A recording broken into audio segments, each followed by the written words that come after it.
వాళ్ళకి పాపం దగ్గర ఉన్నటువంటి కొంతమంది ఏం చేసినాడు, ఒక డిఏకే పోయి పాలు పోస్తున్నారు. ఈ ఒక డిఏ ఇచ్చినందుకే పాలాభిషేకాలు చేస్తున్నారు. ఇక పెద్ద ఫ్యాషన్ అయిపోయింది పాలాభిషేకాలు అని. 5 డిఏలు ఇవ్వాల్సి ఉంటే ఒక డిఏ ఇస్తే వీళ్ళు పాలాభిషేకం చేస్తున్నారంటే మరి వాళ్ళు అంత ప్రభుత్వంతో మరి మిగతా 4 డిఏలు కూడా ఎందుకు ఇప్పియలేకపోయిన? ఒక పాలాభిషేకం చేస్తే మిగతా 4 వస్తాయని చేసింది ఆ పాలాభిషేకాలు. ఓసారి పాలాభిషేకం చేసినటువంటి గతంలో ఇట్లాంటి పాలాభిషేకాలు చేసి 10 ఏళ్ళు చేసి ఉద్యోగులకు ఒరిగిందేమీ లేదు.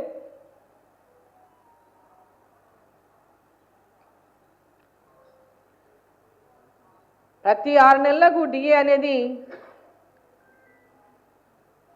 ఇవ్వాల్సిన డిఏ సమయం లోపల డిఏని చెల్లింపులు చేయాలని చెప్పి డిమాండ్ చేస్తున్నాం.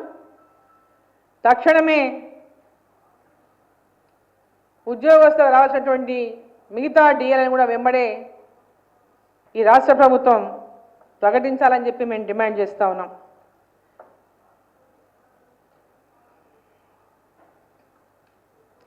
ఇప్పటి వరకేమో మొన్నటిదాకా హెల్త్ కార్డు అని ఇప్పుడేమో హెల్త్ ట్రస్ట్ అంటున్నారు. మళ్ళీ హెల్త్ కేర్ ట్రస్ట్.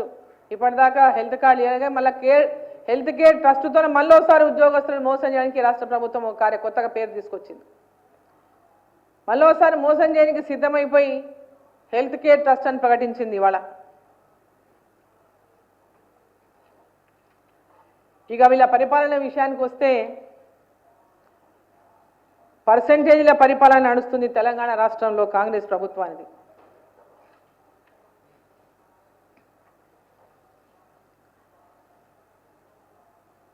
ఎవరిని అడిగినా ఎక్కడ పోయినా పర్సెంటేజ్లు ఇయ్యందే ఆ ప్రాంతంలో అభివృద్ధి అనేదే జరగడం లేదనేటటువంటి చర్చ పెద్ద ఎత్తున గ్రామాల్లో జరుగుతుంది, నియోజకవర్గాల్లో జరుగుతుంది. రాష్ట్ర ప్రభుత్వంలో కూడా ఏదైనా పెండింగ్ బిల్లులు రావాలంటే 30% పర్సెంటేజీలు చెల్లిస్తేనే పెండింగ్ బిల్లులు వస్తున్నాయి. పైనుంచి కింది దాకా 30% పర్సెంటేజీలు చెల్లించనిదే పెండింగ్ బిల్లులు వచ్చే సమస్య లేదు అనేటటువంటి పెద్ద చర్చ తెలంగాణలో జరుగుతూ ఉంది. ఇవాళ మీరు ఏ నలుగురు జమైనా దాని గురించే మాట్లాడుకుంటున్నాం. ఆర్ఆర్ ట్యాక్స్ గురించి మొట్టమొదటనే వచ్చిన కొన్నాళ్ళకే ఫేమస్ అయింది తెలంగాణ ఆర్ఆర్ ట్యాక్స్ మీద. ఈరోజు పెద్ద ఎత్తున ఈ యొక్క పర్సెంటేజీలు వసూలు చేస్తూ కాంట్రాక్టర్లకు ఎవరికైతే సంవత్సరాలుగా బిల్లులు రాకుండా పనులు చేసి పెండింగ్ బిల్లులతోన ఆత్మహత్యలకు గుండెపోట్లకు లోనై చచ్చిపోతూ ఉంటే, పనులు చేసి బిల్లులు రాక సర్పంచులు ఆత్మహత్యలు చేసుకుంటూ ఉంటే మరి రాష్ట్ర ప్రభుత్వానికి కళ్ళకు కనిపిస్తలేదు, చెవులకు వినిపిస్తలేదు.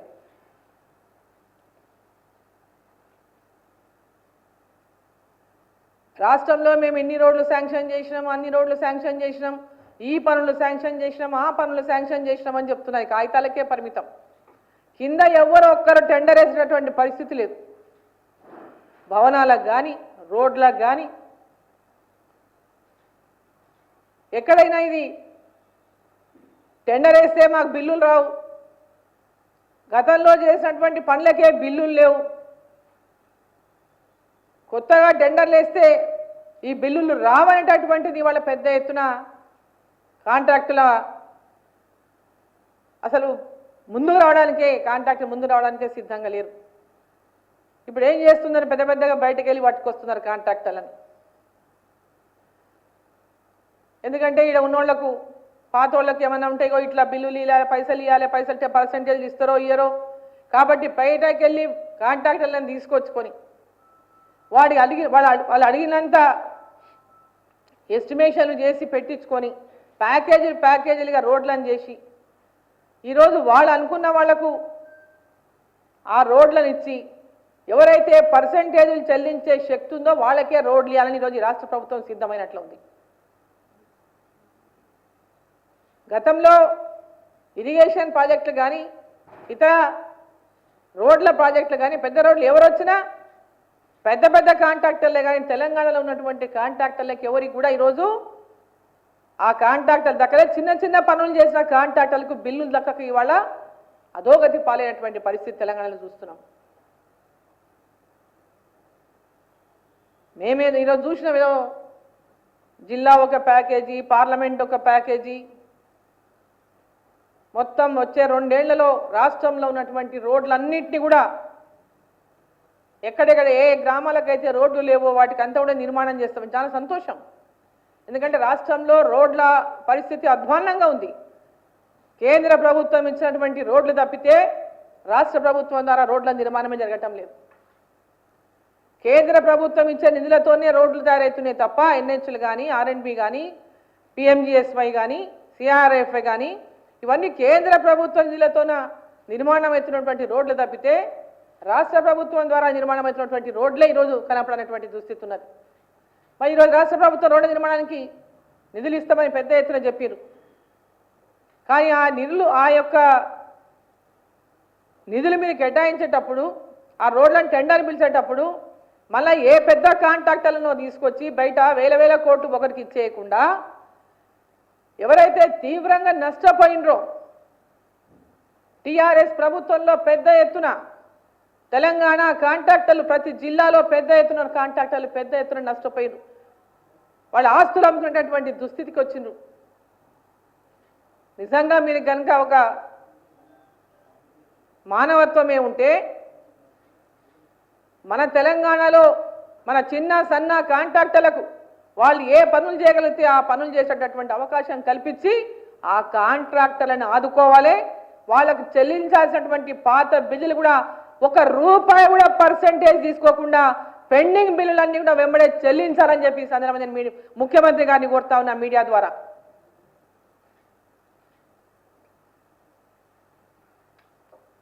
ఈరోజు పెద్ద ఎత్తున ప్రచారం జరుగుతుంది. రాష్ట్రంలో ఒక ముఖ్య నాయకుని పేరు పైనుంచి కింది దాకా పర్సెంటేజ్లో వసూలు కుటుంబం అంతా కూడా పర్సెంటేజ్ వసూలు చేస్తున్నటువంటి పేరుంది. కేసీఆర్ని గద్దెదించిందే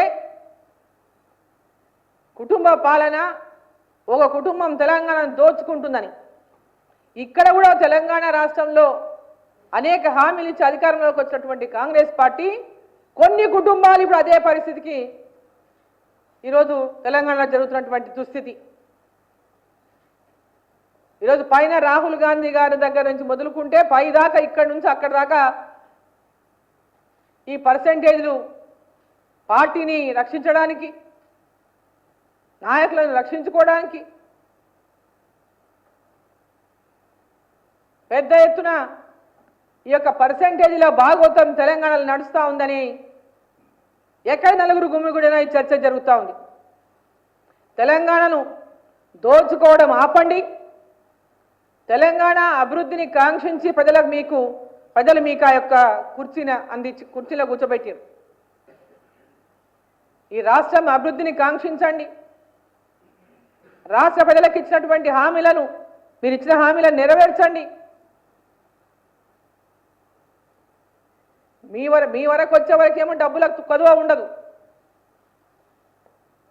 కానీ ప్రజలకి అందించాల్సినటువంటి హామీలకు వచ్చే వరకు నిధులు లేవు, మనకు అప్పులు పుడతలేవు, మనల్ని ఎవరు నమ్ముతలేరు అని ముఖ్యమంత్రి గారు మాట్లాడతారు. ఇది చాలా సిగ్గుచేటు.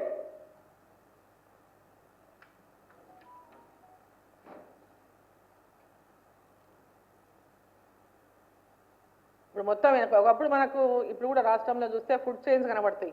ఈడ ఉన్నటువంటి ఒక ఫుడ్ చైన్ అంటే ప్రతి జిల్లాలో గ్రామంలో 100 దాకపోతుంది. ఇప్పుడు ఫుడ్ చైన్ మొత్తము కరప్షన్ మీద జరుగుతుంది. తెలంగాణలో కరప్షన్ ఫుడ్ చైన్ నడుస్తుంది. ఆ ఫుడ్ చైన్ లాగా కరప్షన్ చైన్ నడుస్తుంది తెలంగాణలో. పైనుంచి కింది వరకు కరప్షన్ చైన్ నడుస్తూ ఉంది, ఫుడ్ చైన్లు నడిచినట్టుగా. రాష్ట్ర ప్రభుత్వం ముఖ్యమంత్రి గారు జిల్లా పైన కూడా, సొంత జిల్లా పైన, ఉమ్మడి జిల్లా పైన దృష్టి పెట్టాల్సినటువంటి అవసరం ఉన్నది.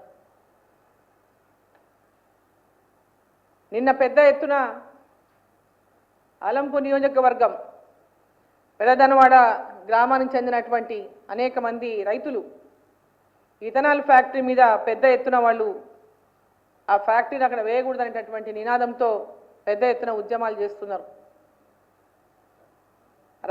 రాష్ట్రంలో ఉన్నటువంటి ఈ రాష్ట్ర ప్రభుత్వం ఎప్పుడైతే ఇండస్ట్రీస్ని ప్రపోజ్ చేసినప్పుడు ఆ ప్రాంతాల్లో అక్కడ జనరల్గా మనం రైతుల దగ్గర సమావేశం ఏర్పాటు చేసి వాళ్ళ అభిప్రాయాన్ని అంతా తీసుకుంటాం. రైతుల అభిప్రాయాన్ని తీసుకొని ఆ యొక్క అభిప్రాయ సేకరణకు జేసీ గారు వెళ్తారు, ఆర్డీఓ గారు వెళ్తారు. వాళ్ళందరి సమక్షంలోనే అభిప్రాయ సేకరణ జరిగిన తర్వాతనే ఫర్దర్గా ముందుకు పోతారు. కానీ ఇక్కడ ఏం జరిగిందో గతంలో తెలియదు.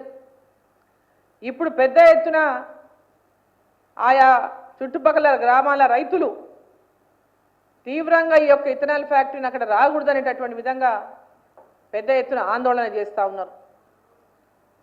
ఈ రాష్ట్ర ప్రభుత్వం వాళ్ళతో చర్చలు జరపాలి, ఆ రైతుల సమస్యలను వాళ్ళ గోడును వినాలి, గోడు విని అక్కడ పరిశ్రమ వల్ల నష్టం జరుగుతుందా లేదా రైతులకు తీవ్రమైనటువంటి అభ్యంతరాలు ఎందుకున్నాయనేటువంటి విషయంలో కూడా పబ్లిక్ హియరింగ్ జరగకుండా ఈ ఫ్యాక్టరీ ఏమైనా టేకప్ చేశారా, దీనిపైన కూడా విచారణ జరిపి దాని మీద వెంబడే చొరవ తీసుకొని ఆ యొక్క రైతులను పిలిచి మాట్లాడాలని చెప్పి ముఖ్యమంత్రి గారు నేను ఈ సందర్భంగా నేను కోరుతా ఉన్నా.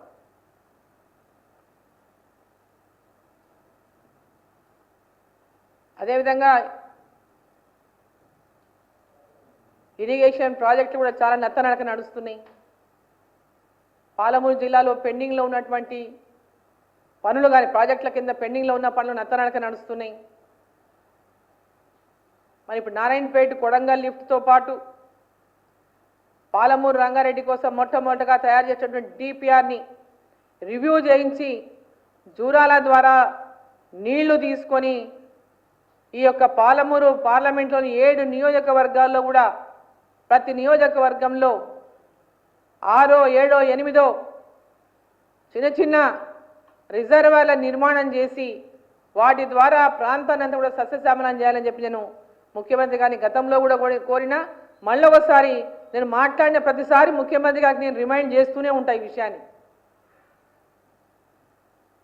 నేను మన పత్రికలో చదివిన ఒక వార్త, గుడ్డెందొడ్డి నెట్టంపాడు కింద ఉన్నటువంటి గుడ్డెందొడ్డి యొక్క రిజర్వాయర్ యొక్క కెపాసిటీ పెంచుతున్నట్టు,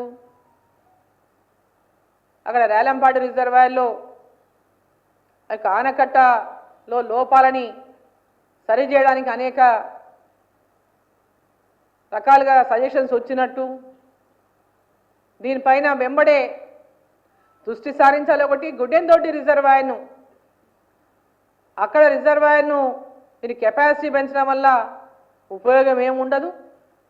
దూరాల కింద నుంచి వాటర్ తీసుకొని యొక్క 7 నియోజకవర్గాల్లో రిజర్వాయర్లు నిర్మాణం చేసి ప్రతి రిజర్వాయర్లో కూడా నీళ్లు స్టోరేజ్ చేసుకున్నటువంటి విధంగా కెపాసిటీని పెంచడం వల్లనే పాలమూరు జిల్లాకు న్యాయం జరుగుతుంది, మేలు జరుగుతుంది రైతాంగానికి తప్ప ఒకే చోట 20 టీఎంసీలు ఒకే చోట 30 టీఎంసీలు అంటే దానివల్ల ఇప్పటికే అనేక సార్లు అయిపోయి మళ్ళీ అది వెనక్కిపోయి రౌండ్గానే వస్తుంది. కాబట్టి దాన్ని విషయం గురించి ఆలోచించకుండా ఒక రివ్యూ మీటింగ్ ఏర్పాటు చేయండి. మహబూబ్ నగర్ ప్రాజెక్టుల మీద ప్రత్యేకంగా ఒక రివ్యూ మీటింగ్ ఏర్పాటు చేయండి. ఆ రివ్యూ మీటింగ్కి ఎప్పుడు కూడా మహబూబ్నగర్లో రివ్యూ మీటింగ్ జరిగినప్పుడు మరి ఒకసారి తప్ప మిగతా ఎప్పుడు కూడా మరి మా సమక్షంలో మరి రివ్యూ జరిగిన సందర్భం లేదు. కాబట్టి మరోసారి ముఖ్యమంత్రి గారు చొరవ తీసుకొని మహబూబ్నగర్ ప్రాజెక్టుల మీద ప్రత్యేకంగా ఏమి చేయడానికి అవకాశం ఉందనేటువంటి విషయం పైన కూడా చర్చించాలని చెప్పి సందర్భంగా నేను మీడియా ద్వారా వారిని కోరుతా ఉన్నా. మరి మీరు నిన్న బడ్జెట్ మీ యొక్క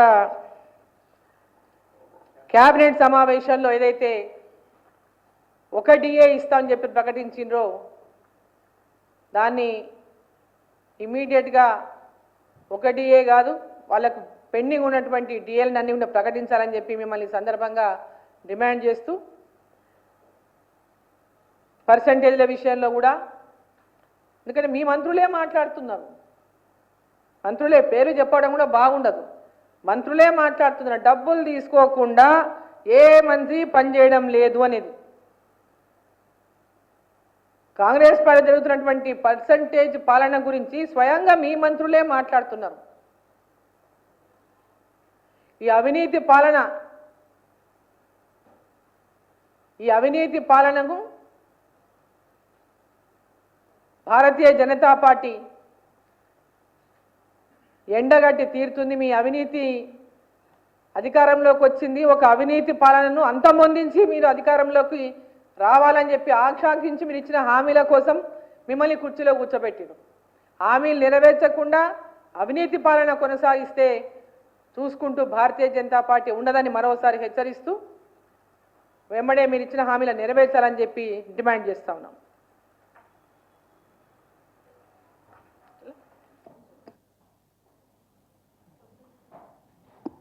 Any questions?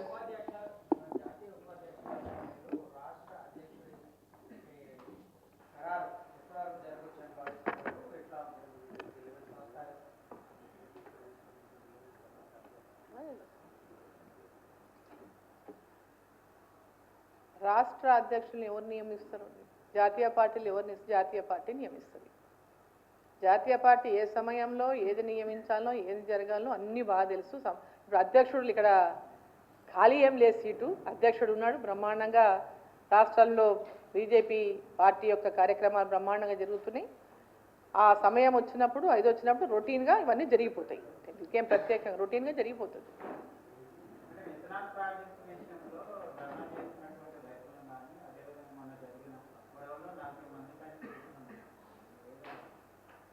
రైతుల మీద కేసులు నమోదు చేయడం అంటే ఈ ప్రభుత్వం రైతుల ప్రభుత్వం అని చెప్తుంది కదా, వాళ్ళని ఎమ్మడే పిలిపించి ఎందుకు వాళ్ళు అక్కడ అభ్యంతరం వ్యక్తం చేస్తున్నారో ఫస్ట్ తెలుసుకోవాల్సిన బాధ్యత రాష్ట్ర ప్రభుత్వం మీద ఉంది. కేసులు పెట్టడం కాదు. కేసులు ఎవరు పెట్టించును కేసులు? అక్కడ ఆ కంపెనీకి ఎవరైతే మద్దతు పలుకుతుంటారో వాళ్ళు పెట్టించుంటారు. ఎవరైతే పర్సెంటేజ్లు తీసుకున్నారో ఇంకా మనం డైరెక్ట్గా పేర్లు చెప్పాల్సి వస్తే బాగుండదు. ఇండైరెక్ట్గా ఈ ప్రభుత్వమే పర్సెంటేజ్ల ప్రభుత్వం. ఆ కంపెనీల ద్వారా అక్కడ ఎవరన్నా రూలింగ్ పార్టీ వాళ్ళు పర్సెంటేజ్ తీసుకొని రైతులైనా ఒత్తిడి తీసుకొస్తున్నావచ్చు. వాళ్ళ ఆరోపణ అదే ఉన్నది అక్కడ లోకల్గా. ఇప్పుడు ఇమ్మీడియట్గా ముఖ్యమంత్రి గారు గతంలో ఈ యొక్క ఇథనాల్ ఫ్యాక్టరీని అక్కడ ప్రపోజ్ చేసినారు. ఓకే, పబ్లిక్ హియరింగ్ జరిగిందా జరగలేదా? రైతులందరూ ఆ రోజు ఒప్పుకున్నారా ఒప్పుకోలేదా?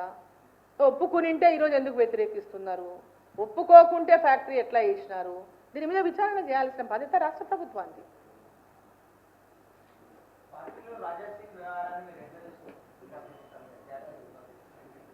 నేను పెట్టిన ప్రెస్ మీట్ ఒకటి, మీరు చెప్పేది అడిగేది ఒకటి. లేదు, రాష్ట్ర ప్రభుత్వం గురించి అడగండి చెప్తా. మా పార్టీ ఇంటర్నల్ మా పార్టీ విషయాల గురించి ఎందుకు చెప్పండి, రాష్ట్ర ప్రభుత్వం గురించి అడగండి చెప్తా. నిన్న ముఖ్యమంత్రి గారు ఇంకా ఏమేమైనా లోపలేమైనా జరిగినాయి మాకు తెలియని ఏమైనా ఉంటే అడగండి. 5 గంటలు ఏం చర్చ జరిగింది? మరి మీరు అటువంటివి తీయాలి బయటికి. 5 గంటల చర్చ ఏం చేసిండ్రు? డిఏ గురించేనా? 5 గంటలు మేమనుకున్నాము లోకల్ బాడీ ఎలక్షన్స్ పెట్టేస్తాడేమో ఎమ్మడే అనుకున్నాం. అటువంటి వార్త వస్తుందేమో బ్యానర్ అయితే అనుకున్నాం. ఏదీ లేదు. కాళేశ్వరం మీద ఏమైనా రిపోర్ట్ వచ్చిందేమో అదేమైనా బయటపడతాడేమో అనుకున్నాం. అది లేదు. రైతు భరోసా పాపం వెంబడే ప్రకటిస్తాడేమో అనుకున్నాము. అది లేదు. పోనీ ఇప్పుడు ఈ 500 రూపాయలు ప్రతి బోనస్ ఉంది రైతుకు, అది ఏమన్నా నిన్న రిలీజ్ చేసిండేమో ప్రకటిస్తాడేమో అనుకున్నాం. అది లేదు. ఏడా బోనస్ ఇప్పటిదాకా ఇవ్వలేదు. కొనుగోలు కేంద్రాల్లో కొన్నటువంటి ధాన్యానికి ఇప్పటిదాకా బోనస్ ఇవ్వలేదు. ఇంకా ఎంత ఇచ్చిండ్రు, ఎంత పెండింగ్ ఉందో వాళ్ళు చెప్పాలి. ఇప్పుడు ఎంతమందికి ఇచ్చిండ్రు, ఎంతమంది రైతులకు వీళ్ళు బోనస్ ఇచ్చిండ్రు, ఇంకా ఎంతమందికి పెండింగ్ ఉన్నది, ఎన్ని కోట్లు ఇచ్చిండ్రు, ఇంకా ఎన్ని కోట్లు ఇవ్వాలి. మాకున్న సమాచారం ఇంకా ప్రారంభమే కాలేదు బోనస్ ఇవ్వటం.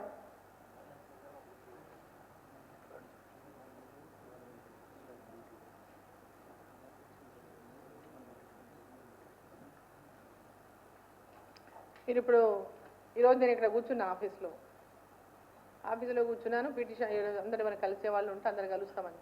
ఇక్కడ నాన్ పార్టీ కూడా వచ్చారు ఇక్కడికి పిటిషన్లు తీసుకొని. బీజేపీ వాళ్ళు కాకుండా కామన్ పీపుల్ వచ్చారు పిటిషన్ తీసుకొని. రేషన్ కార్డులు లేవు మాకు రాలేదని, ఇల్లు లేదు మాకు రాలేదని కామన్ పిటిషన్స్ వచ్చినాయి ఇండ్ల పైన, రేషన్ కార్డుల పైన.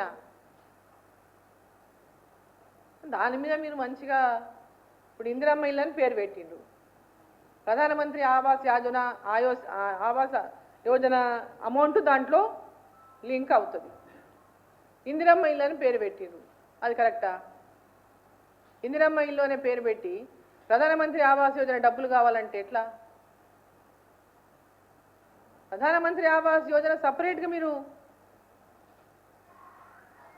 శాంక్షన్స్ ఇవ్వండి, ప్రధానమంత్రి ఆవాస్ యోజనకు దరఖాస్తులు స్వీకరించండి, దాన్ని ఫెసిలిటేట్ చేయండి. ఎవరెవరికి పేదవాళ్ళకి ఇల్లు రాలేదో లేదా పడిపోయిన ఇండ్లు ఉన్నోళ్ళు అటువంటి వాటికి ఒక కేటగరైజ్ చేసుకుని ఆ ఇండ్లను ఇవ్వండి, వాళ్ళ చేత కొంచెం వేసుకొని వాళ్ళు కట్టుకుంటారు. ఇక్కడ ఇప్పుడు ఏం పెట్టినారు, సొంత స్థలం ఉండాలా, బునాది వేసుకుంటే కూడా ఇల్లు, కొత్త ఇల్లు శాంక్షన్ ఇవ్వము అంటున్నారు. ఫౌండేషన్ ఆల్రెడీ ఇల్లు వస్తుందని శాంక్షన్ వస్తుందని వేసి పెట్టుకున్నారు. ఇప్పుడు ఇల్లు శాంక్షన్ అవుతుందని భూమి సొంత జాగా ఉన్నోళ్ళు ఇవాళ బునాది వేసుకుంటే తొందరగా కట్టుకోవచ్చు, వాళ్ళు సొంతంగా బునాది వేసుకున్నారు. అటువంటి బునాది వేసుకున్న వాళ్ళకి ఇండ్లు ఇవ్వమంటున్నారు. ఇక ఇండ్లు చెప్పండి, ఏమి ఇందిరమ్మ ఇప్పటిదాకా ఒక్క ఇల్లు ఇవ్వలే, ఒక ఇల్లు కట్టలే, మోడల్ హౌజులు తప్ప. ఇప్పటిదాకా ఇంకా శాంక్షన్లే పూర్తి కాలేదు అంటున్నారు. సో ఇందిరమ్మ ఇండ్లది కూడా వాళ్ళ ఇందిరమ్మ కమిటీలలో కాంగ్రెస్ పార్టీ వాళ్ళు రికమెండ్ చేసిన వాళ్ళకి ఇండ్లు ఇస్తున్నారని ఇప్పుడు కంప్లైంట్ తీసుకొని వచ్చిండు. ఒక సామాన్యుడు ఇందిరమ్మ ఇండ్లలో కేవలం కాంగ్రెస్ పార్టీ వాళ్ళు చెప్పిన వాళ్ళకి ఇస్తున్నారు, మాకు ఎవరు లేరు, మాకు ఏ పార్టీతో సంబంధం లేదు, మాకు ఇల్లు రాలేదని వచ్చిండు. మాకు ఇల్లు లేదు ఉండడానికి. సో ఇందిరమ్మ కమిటీ అని కాంగ్రెస్ పార్టీ నాయకులతో కమిటీ వేసుకుంటే అది నిష్పక్షపాతం ఎట్లయితే చెప్పండి. పేదవాళ్ళకి ఎవరైతే నిరుపేదలు ఉంటారో వాళ్ళకి ఫస్ట్ ప్రయారిటీ కింద ఇండ్లు ఇవ్వండి. నిరుపేదలకు ఫస్ట్ ప్రయారిటీ కింద ఇండ్లు ఇవ్వకుండా పార్టీ సజెస్ట్ చేసినటువంటి టిక్కులు కొట్టినటువంటి వాళ్లకు ఈరోజు శాంక్షన్లు ఇచ్చి ఊళ్ళో 100-150 దరఖాస్తులు వస్తే దాంట్లో మీరు వెరిఫికేషన్ చేసి లిస్టు ఫైనల్ చేస్తే ఆ లిస్టులో 100-120 ఇండ్లు ఉంటే 10 ఇండ్లు 20 ఇండ్లు ఇస్తున్నారు. ఆ 10 ఇండ్లు 20 ఇండ్లు ఏం చేస్తున్నారు, వాళ్ళ కార్యకర్తలు చెప్పిన వాళ్లకు వాళ్ళ పార్టీలో ఉన్నటువంటి వాళ్ళకి ఇస్తున్నారు అనేటువంటి పెద్ద జరుగుతున్న తతంగమే అది. నిరుపేదలకు ఇవ్వండి, మొదటి దశ అన్నప్పుడు మొదటి దశలో నిరుపేదలకు ఇవ్వండి అంతే తప్ప ఇందిరమ్మ కమిటీ వేసి కమిటీలో కాంగ్రెస్ కార్యకర్తలను పెట్టుకొని అదే వాళ్ళ ఇంట్లో నుంచి ఇచ్చే డబ్బులు కావు కదా, ప్రజల సొమ్ము పేదవాళ్ళకు చెందాలి, ప్రజల సొమ్ము పేదవాళ్లకు ముందు చెందాలి. అట్లాంటిది వీళ్ళు పార్టీ పరంగా ఇందిరమ్మ ఇండ్లు అలాట్ చేస్తే ఎక్కడ న్యాయం ఇది? Thank you.